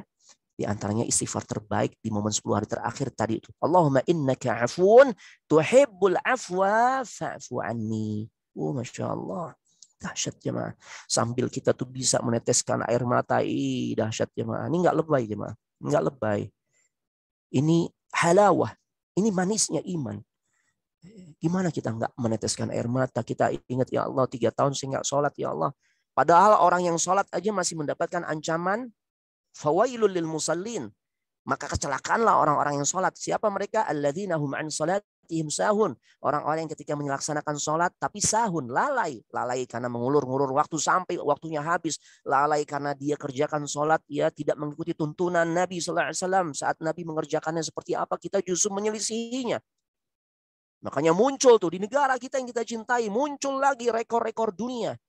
Tapi dalam tanda petik, bukan membanggakan. 23 rakaat 7 menit. 4 rakaat 10 detik. Ya Allah, gimana nih jemaah? Bagaimana mungkin orang bisa merasakan lezatnya beribadah kepada Allah? Bagaimana mungkin ibadahnya bisa melahirkan pribadi-pribadi yang bertakwa? Padahal ibadah itu target akhirnya tadi di Al-Baqarah ayat 21 jelas. La'allakum tattaqun, agar kita takwa. Agar kita tunduk patuh ya dengan apa yang menjadi maunya Allah. Itu jemaah. Yang ada justru penyelisihan demi penyelisihan. Coba bayangkan jemaah. Anak pikir ini rekor dunia yang sulit terpecahkan. 23 rakaat 7 menit jemaah. Berarti 1 rakaat nggak ada 1 menit. Ternyata terpecahkan. Anak berharap yang memecahkan rekor ini bukan di negara kita lagi. Tapi ternyata lagi-lagi di Indonesia. 10 detik 4 rakaat. Subhanallah. Na'udzubillah wa nasallallahu alaihi. Ini jemaah. Ya. Jadi kita nikmati bacaan Al-Quran kita. Target Ramadan sekali khatam. Berarti kalau sekali khatam ini target minimal ya. Udah bagus deh. Antum mahasiswa dengan kesibukannya. Yang pengusaha dengan kesibukannya. Bisa khatam sekali. Itu target ya mah. Berarti paling tidak. Sekarang ini kita udah masuk hari ke-21. Nanti malam-malam ke-22. Berarti kita sudah sampai di juz ke-22. Atau 21. Ini ya mah. Ya. Ini masih ada waktu yang cukup sisa Ramadan sampai di penghujung, masih beberapa hari lagi dan kita sudah mencapai babak finalnya. Minta tolong kepada Allah agar kita bisa maksimal menunjukkan takwa kita kepada Allah dengan doa-doa yang terbaik, di antaranya untuk bisa bertahan istiqamah menjalankan ketaatan. Doanya adalah Allahumma ya muqallibal qulub tsabbit qalbi ala dinik. Wahai yang membolak-balikan hati manusia, kokohkan hatiku di atas agamamu. Doa berikutnya, Allahumma inni a'udzubika, wahai Allah aku berlindung kepadamu ya Allah, minal hauri ba'dal kauri, dari melepaskan ketaatan setelah sebelumnya aku mengikatnya ya Allah. Tuh. Ini doa yang bagus ya ma. Agar kita bisa terus survive, mempertahankan ketakwaan kita lewat ibadah-ibadah yang kita kerjakan di bulan suci Ramadan, wabil khusus 3 ibadah terbaik tadi ya, yang seharusnya menghiasi hari-hari kita di momen 10 hari terakhir selain puasa tentunya, yaitu salat malam, yaitu tarawih, kemudian yang kedua baca Al-Quran, dan yang ketiga doa yang kita sampaikan kepada Allah. Taib, ini materi yang bisa Anda sampaikan, ya ini materi Anda sesuaikan dengan konteks Ramadan yang sedang kita jalani ya. Taib, demikian ya, untuk lebih interaktif kami kembalikan kepada moderator. Fadhal. Jazakallah khairan katsiran kepada Ustaz Fakhr Razi Ibn Mu'alim atas pemaparan materinya yang luar biasa. Masya Allah sekali materi yang sudah diberikan oleh Ustaz Fakhr Razi. Insya Allah dapat kita simpulkan bahwa takwa merupakan modal terbaik kita dalam menjalani kehidupan di dunia yang sementara ini. Nah, bertakwa dan berakhlak mulia itulah yang paling menyebabkan banyak hamba Allah Subhanahu wa taala yang masuk surga. Dan juga di bulan Ramadan ini merupakan jembatan kita dalam menggapai ketakwaan kita kepada Allah Subhanahu wa taala, Masya Allah. sebagaimana disampaikan oleh Ustaz tadi dalam Quran surah Al-Baqarah ayat 183. Nah, bagaimana cara kita dalam membuktikan ketakwaan kita? Salah satunya dapat kita buktikan dengan kecintaan kita terhadap Al-Quran, dan bagaimana kita memaksimalkan segala macam ibadah, wajib, dan juga sunnah-sunnah di bulan Ramadan yang insya Allah diberkahi ini. Seperti yang sudah disampaikan tadi, ada 3, yaitu salat malam, tarawih, dan juga doa-doa dari kita semua. Oke, masuki acara yang selanjutnya, yaitu sesi tanya-jawab, sekaligus pengisian link form kritik dan saran. Mungkin bagi para hadirin yang ingin bertanya, bisa menggunakan fitur raise hand, atau juga bisa melalui kolom chat. Tafadhol kepada para partisipan yang ingin bertanya. Oke, ini ada Ikhwan Khalid Zidan Ramadan. Alif Alif tafadhol, bisa menyalakan mic-nya untuk bertanya.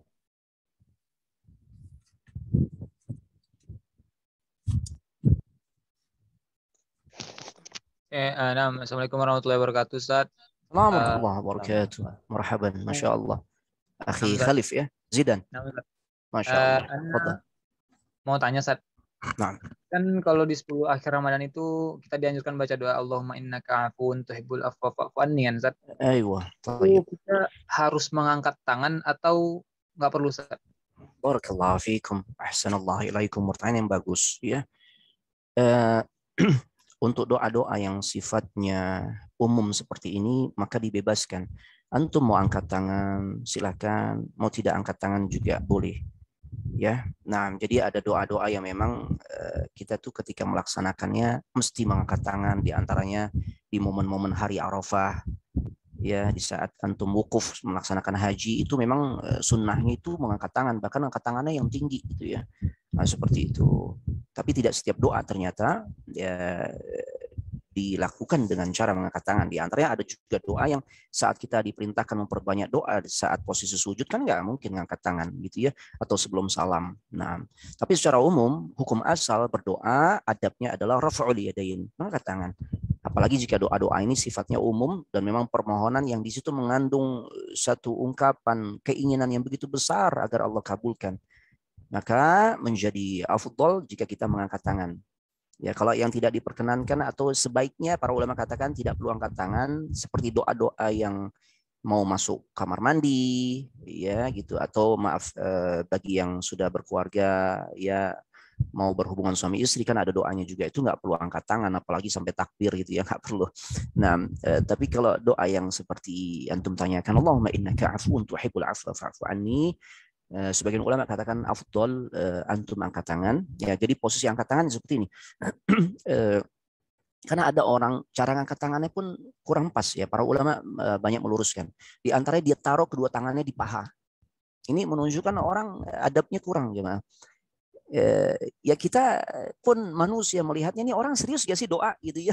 Nah, jadi kalau berdoa tuh angkat tangan, raf'ul yadain berarti mengangkat kedua tangan sejajar dengan bahu atau boleh lebih tinggi, ya bisa menutupi wajahnya ya seperti ini, atau dia tengadahkan telapak tangannya ke arah atas. Bisa dihimpun begini nempel atau bisa juga begini. Nah, ada juga yang tadi Ana sampaikan di momen-momen khusus, dia diangkat tangannya tinggi-tinggi sampai Nabi dalam satu riwayat terlihat ketiaknya yang sangat putih. Nah, seperti itu. Tapi itu di momen-momen khusus ya, di hari Arafah. Kemudian saat kondisi genting, para ulama jelaskan, di antara Syekh Muhammad bin Shalih Al-Utsaimin jelaskan di kondisi genting, di saat jiwa terancam, mungkin tengah malam ada tamu nggak diundang, ya ngecongkel gembok rumah kita, na'udzubillah, kemudian kita minta tolong sama Allah, ya Allah jaga saya, lindungi keluarga saya, itu kan genting tuh. Nah, itu angkat tangan ya, itu genting. Nah, angkat tangan yang tinggi maksudnya. Taib, demikian. Jadi afdalnya angkat tangan ya, angkat tangan. Taib. Tafadhal. Ada yang lain? Kesiran jawabannya Ustaz. Berarti kita dapatnya jawabannya dari Ikhwan Harif tadi, afdalnya ketika kita memang ingin berdoa, kita mengangkat tangan kita. Ayo. Mungkin pada para partisipan yang sekiranya ingin bertanya, bisa mengaktifkan fitur raise hand atau juga bisa melalui kolom chat. Tapi Ustaz, di sini ada satu pertanyaan yang sudah masuk di kolom chat saya, Ustaz. Fadhal akhi.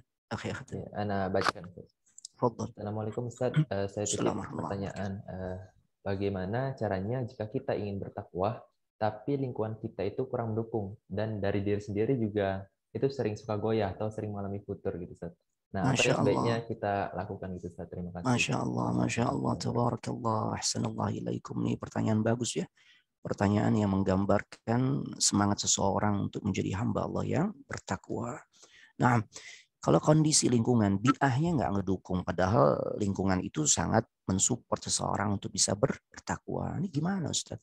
Udah gitu kadang-kala juga diri kita sendiri pun seringkali kalah gitu ya, saat ingin menunjukkan semangat bertakwa, tapi lagi-lagi kalah.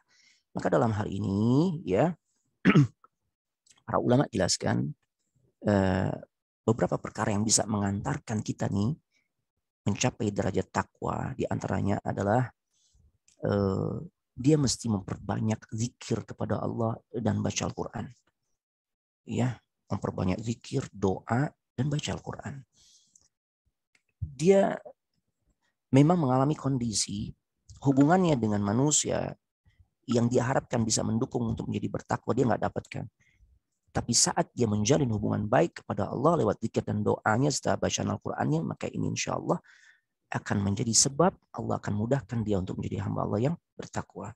Kemudian yang kedua, ya antum perlu cari itu. Kalau lingkungan tempat antum tinggal tuh nggak ada orang-orang yang bisa mensupport antum menjadi orang bertakwa, maka antum cari teman di luar lingkungan antum ya yang memang dia adalah orang baik, yang pada akhirnya dia bisa ngasih nasihat, mengingatkan kita ya untuk menjauhi keburukan, hal-hal yang dilarang dalam agama. Ini penting. Jadi kalau kita nggak dapat lingkungan yang kita harapkan nih, ya dia mengkondisikan kita jadi bertakwa, kita justru yang mencari, kejar bola, ya ciptakan kondisi itu dengan cara apa? Cari teman-teman yang baik di tempat-tempat kebaikan. Makanya kalau kita hadir atau sering hadir di majelis ilmu, kita ketemu teman-teman yang baik. Kemudian tips berikutnya, kalau ngadepin kondisi yang kayak begitu, ya, maka upayanya adalah cobalah dia sibukkan diri dengan ngebaca sirah atau perjalanan hidup, biografi orang-orang yang ketakwaannya tuh udah diakui, ya orang-orang soleh zaman dulu, para ulama, ya itu dia tuh. Gimana kita mengambil ibrah? Makanya mempelajari kisah-kisah umat terdahulu itu bagian dari agama, jemaah.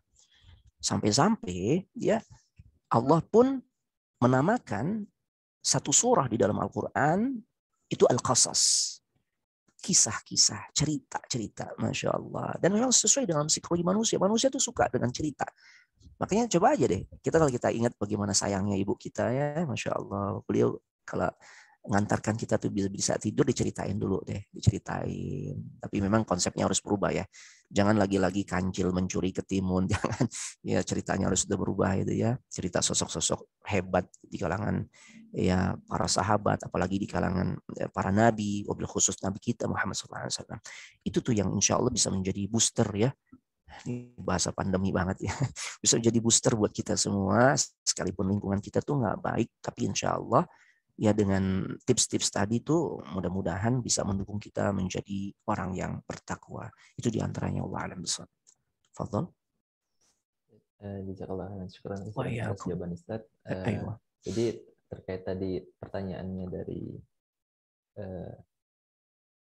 Evanda ini, berarti ketika kita memang tidak memiliki lingkungan yang mendukung, seperti yang sudah disampaikan oleh Ustaz tadi, kita bisa berbanyak zikir, terus berdoa, dan juga membaca Al-Quran. Dan juga kita juga perlu mencari lingkungan lain atau teman di luar lingkungan yang bisa memberikan nasihat kepada kita, dan juga membimbing dan membantu kita menuju ketakwaan kita kepada Allah, contohnya pada majelis-majelis ilmu yang ada di sekitar kita. Masya Allah. Dan terakhir kita bisa menyibukkan diri kita dengan cerita perjuangan hidup orang-orang para salafus saleh dan juga kisah perjuangan sahabat-sahabat Nabi Muhammad. Masya Allah. Betul. Betul, Masya Allah. Jadi mungkin pada para hadirin yang sekiranya masih ingin memiliki pertanyaan, mungkin satu pertanyaan terakhir, karena juga kita melihat waktu sudah mendekati waktu berbuka ya, mungkin di beberapa daerah juga malah sudah ada yang berbuka ini. Sahih. Mungkin Taib tafadhal pada para hadirin sekiranya ingin bertanya, dipersilakan bisa raise hand ataupun juga bisa menggunakan fitur chat.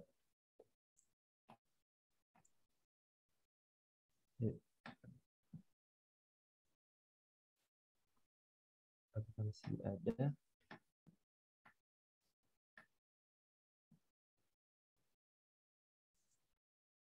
Mungkin kita tunggu sebentar lagi, Ustaz, sekiranya masih ada yang ingin memikirkan mungkin pertanyaannya, dan juga mungkin yang sedang mencatat materi-materi yang sudah disampaikan tadi. Nah, tafadhal.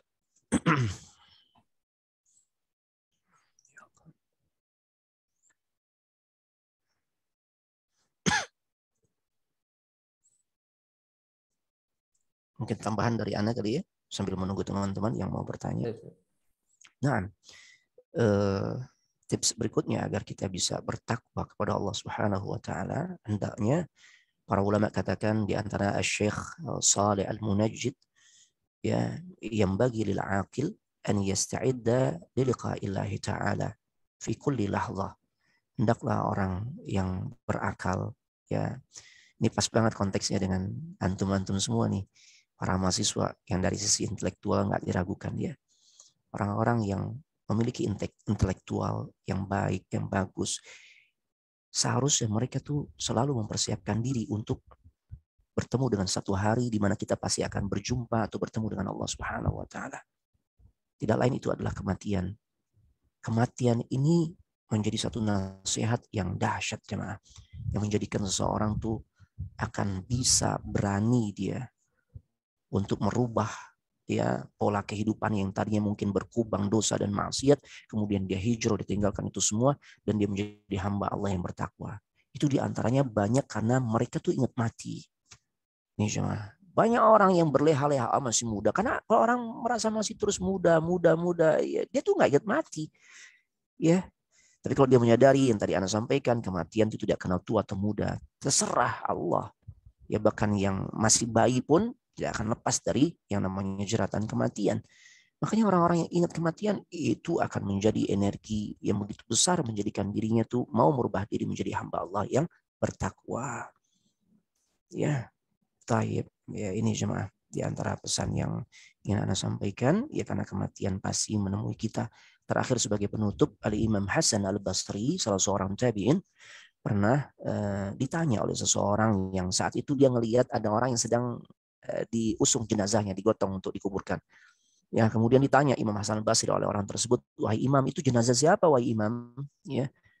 Maka Imam Hasan Al-Basri nggak jawab itu fulan bin fulan, itu fulana binti fulan, nggak dijawab ya oleh Imam Hasan Al-Basri dengan jawaban tersebut. Imam,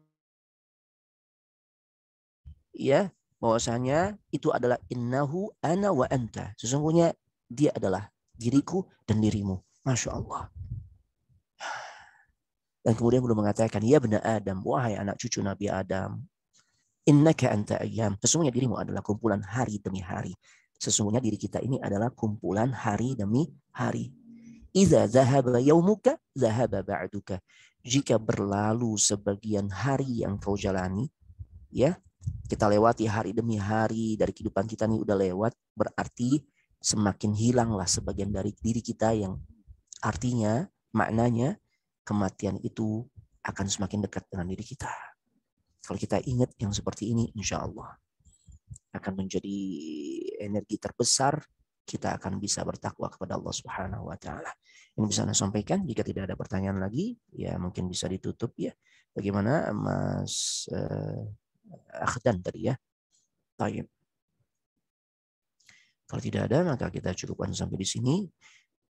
Jangan lupa ini momen terbaik kita untuk berdoa kepada Allah, ya, karena di antara doa yang tidak akan pernah Allah menolaknya adalah as-saim hatta yuftir, seseorang yang berpuasa sampai dia berbuka. Ya, jadi manfaatkan momen-momen terbaik kita berdoa, di antaranya waktu menjelang berbuka puasa, dan di antara juga dengan mengangkat tangan. Afdal, menunjukkan seriusnya kita di dalam berdoa. Ya, maka angkat tangan, minta apapun hajat yang antum ingin sampaikan, antum ingin diberikan kelancaran, ya, dalam mengikuti perkuliahan, bahkan sampai bisa selesai dan bisa membanggakan kedua orang tua, dan ilmu yang antum dapatkan bisa bermanfaat untuk orang banyak, ya, untuk negara kita, wabil khusus untuk kaum muslimin, maka insya Allah, ya, antum akan diberkahi kehidupannya, dan ini adalah momen terbaik kita untuk berdoa kepada Allah. Taib, ini bisa Anda sampaikan. Anda tutup dengan doa kafaratul majlis. Subhanakallahumma wa bihamdik. Asyhadu an la ilaha illa ant. Astaghfiruka wa atubu ilaik. Wassalamualaikum warahmatullahi wabarakatuh. Nah. Kepada Ustaz Fakhrul Razi bin Mu'alim atas penyampaian kata penutupnya yang semoga insya Allah dapat menambah motivasi kita dalam meningkatkan ketakwaan kita kepada Allah Subhanahu wa taala.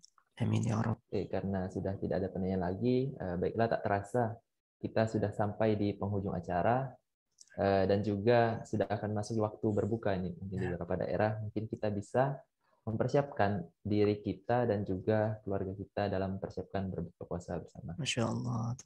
Masuki acara yang terakhir yaitu penutupan. Marilah kita tutup acara ini, acara kegiatan kajian Ramadan ini dan mengucapkan hamdalah secara bersama-sama. Alhamdulillah. Amin.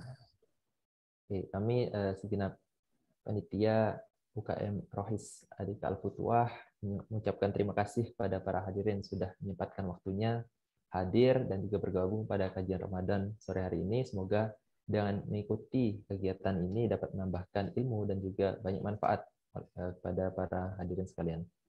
Juga sekali lagi kami ucapkan terima kasih pada Ustadz Fakhrul Razi bin Mu'alim yang sudah bersedia juga memberikan materi kita pada hari ini. Sama-sama. Jazakallah khairan. Barakallahu fikum. Baik, ana pamitan ya rekan-rekan semua. Insyaallah barakallahu fikum wa ahsanallahu ilaikum. Assalamualaikum.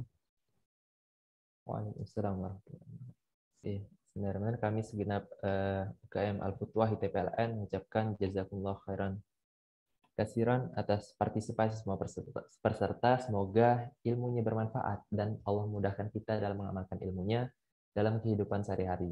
Sampai bertemu kembali di kajian Al-Futuah berikutnya insya Allah. Kita fadal pada para hadirin yang sudah mengisi link form dapat meninggalkan majelis dan bersiapkan buka puasa bersama. Akhiri wabillahi taufiq wal hidayah. Assalamualaikum warahmatullahi wabarakatuh.